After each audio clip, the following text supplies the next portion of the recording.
Yeah? Yeah. Okay, so the first question is, what knowledge do you have regarding the oppression of wage workers in sweatshop factories?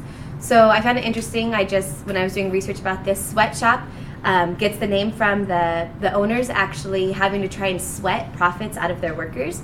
So they work in very poor conditions. They work long hours for unreasonable wages. Oftentimes, like in China, it's $1 a day, $1 to $2 a day.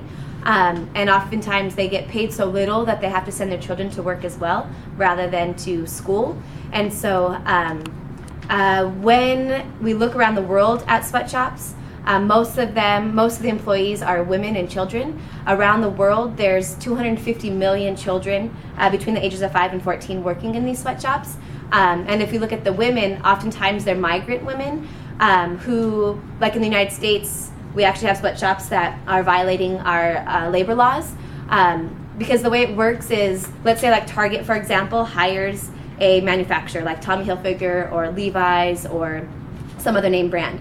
So then that manufacturer, like Levi's, then hires a contractor. And then the contractor hires subcontractors. And so those subcontractors could be women who are not from the United States, who maybe aren't really familiar with the language, aren't really familiar with their rights as humans, and then possibly are here illegally, so they're afraid to stand up and say that the conditions they're working in is unfair.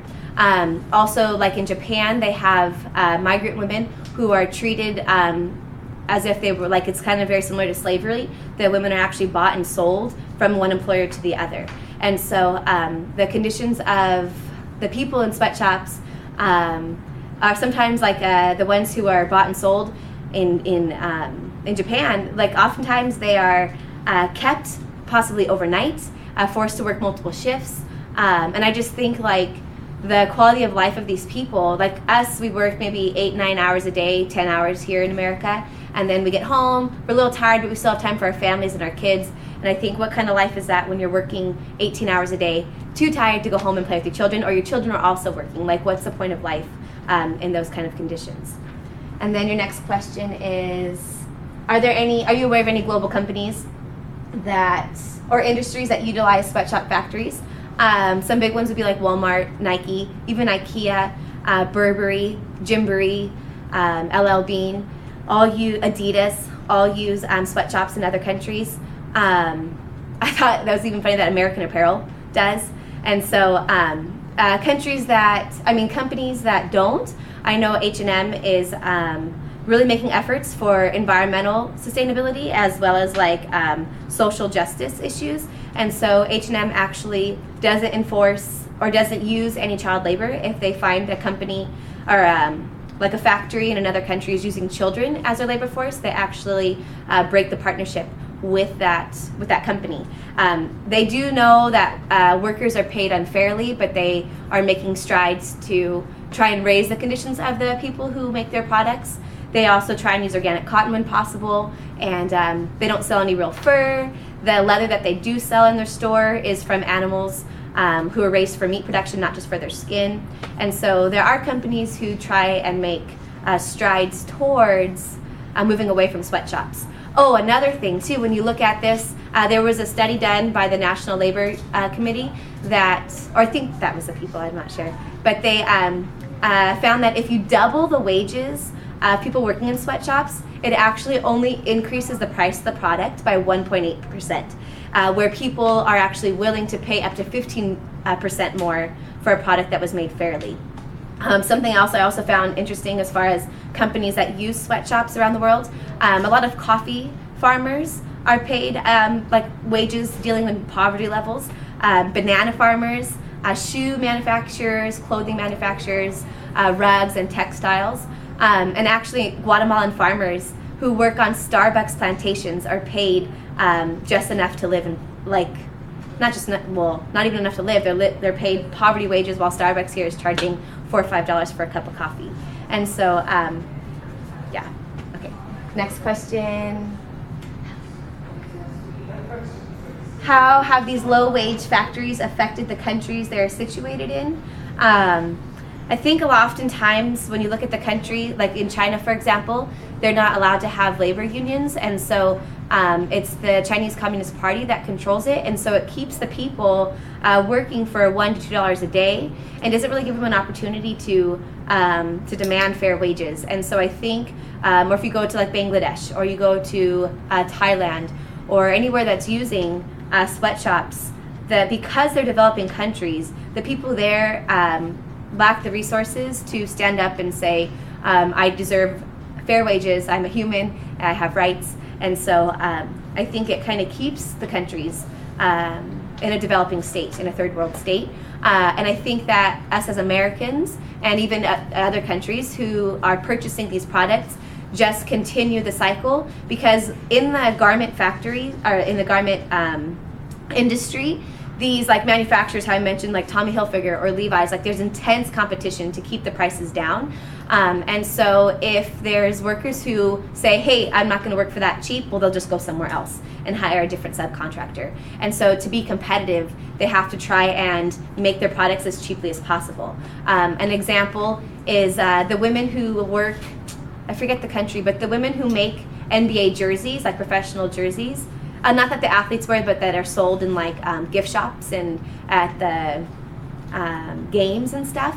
The women are paid 24 cents per jersey for a jersey that will sell for $140. So there's definitely room to pay the women and the workers higher wages when something has such incredible profit. And so, yeah, I think that the people, as they remain making, just $1 a day, $2 a day, I think it doesn't really give them the time, the energy, or the resources to join together to say, hey, we demand fair wages. Okay. And I think I kind of answered number 4, but what are some of the ways that first world consumers affect, the growth of the number of low-wage workers in developing countries? Or throughout the world? I think that as people in developed countries, developed meaning like first world countries, as we remain unaware of the consequences of our choices, I think it will continue. And as we continue to grow with a population expansion, like America's size and population will double in 100 years. So as we grow in number and we buy and buy and buy, that means people have to produce the clothes that we're buying. And so as our population increases, we're going to put more demand on these third world countries to produce more clothes for us. And I think that our choices, when we support certain companies, we say it's okay. So when you go and you buy Nike, or you buy from IKEA, or you buy from Walmart, because it's cheap and it's cheap, basically, right? And so when you do that, you're saying, hey, I'm okay with how these products are made. But when you stand up and you say, I'm not going to buy it, companies will listen. So for example, Walmart, as they notice that the sales of organic stuff has increased, they've actually increased the number of organic products on the shelves, because they're seeing that that's what people are asking for. And so companies like H&M, if people started shifting towards them to buy stuff, companies like Forever 21 might notice a drop in their sales and then make more effort to also be more sustainable, more fair, etc. So I think the choices that we make and where we spend our money speak for what we stand for.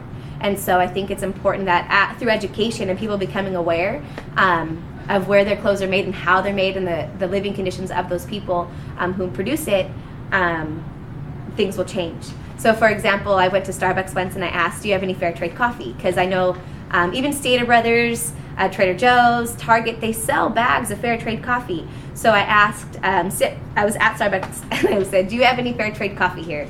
And the manager was like, oh no, years ago the owner wanted to get fair trade coffee from, I believe it was Ethiopia, and also somewhere in South America, but they hadn't done it yet. And so I think once consumers start to put more demand on Starbucks to go fair trade because they can afford it, I think they will, but it has to be of the consumer demanding it.